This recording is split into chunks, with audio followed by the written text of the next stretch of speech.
អ្នកណាគេខ្លះដែលជា fan របស់ GTA ធ្លាប់លេងចៅយូឡានខ្ញុំគឺជា fan ម្នាក់ដែរគឺកាលមុនគឺ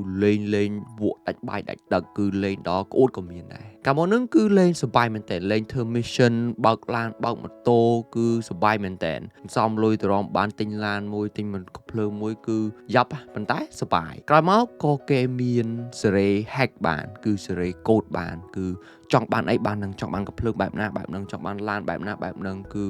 ជិះលើទឹកក៏បានចង់ហោះក៏បានចង់គេចប៉ូលីសមិនក៏បានចង់ទៅរើឲ្យផ្ទុះចង់បានអីគឺយើងបាននឹងចង់ធ្វើអីក៏យើងអាចធ្វើបានដែរពេលហ្នឹងគឺសប្បាយមែនតើប៉ុន្តែសប្បាយហ្នឹងគឺសប្បាយបានយូរទេសប្បាយបានតែមួយផ្លែតក្រោយមកមានអារម្មណ៍ថាធុញវិញព្រោះថាវាស្រួលពេកវាអត់មានឧបសគ្គពេលហ្នឹងយើងចង់ធ្វើអីគឺធ្វើបាននឹងចង់បានអីក៏បាននឹងអញ្ចឹងវាអត់ន័យវាអត់សូវមានន័យវាអត់សូវសប្បាយទៀតទេខ្ញុំក៏ប្រៀបធៀបជីវិតយើងទៅនឹង game GTA មួយហ្នឹងបើជីវិតរបស់យើងឥឡូវកំពុងតែមានឧបសគ្គកំពុងតែមានបញ្ហាកំពុងតែ stress កំពុងតែពិបាកកំពុងតែវេទនាខ្ញុំគិតថារឿងទាំងអស់ហ្នឹងវាកំពុងតែធ្វើឲ្យជីវិតរបស់យើងមានន័យវាធ្វើឲ្យយើងអាចបង្កើតអនុស្សាវរីយ៍ល្អៗបានស័ក្តិសម័យថាបើយើងកើតមកជាកូនអ្នកមានគឺយើងចង់បានអីបាននឹងចង់ធ្វើអីក៏បានដែរគឺអត់មានបញ្ហាអត់មានឧបសគ្គក្នុងជីវិតទេយើងមិនបាច់ខំប្រឹងក៏យើងទទួលបានដែរអ្នកទាំងអស់គ្នាគិតថាជីវិតមួយហ្នឹងវាមានន័យអត់មានមនុស្សមិនតិចទេដែលស្ថិតនៅក្នុងសភាពបែបហ្នឹងគឺកើតមកនៅក្នុងគ្រួសារដែលមានទ្រព្យសម្បត្តិច្រើនហូរហៀប៉ុន្តែ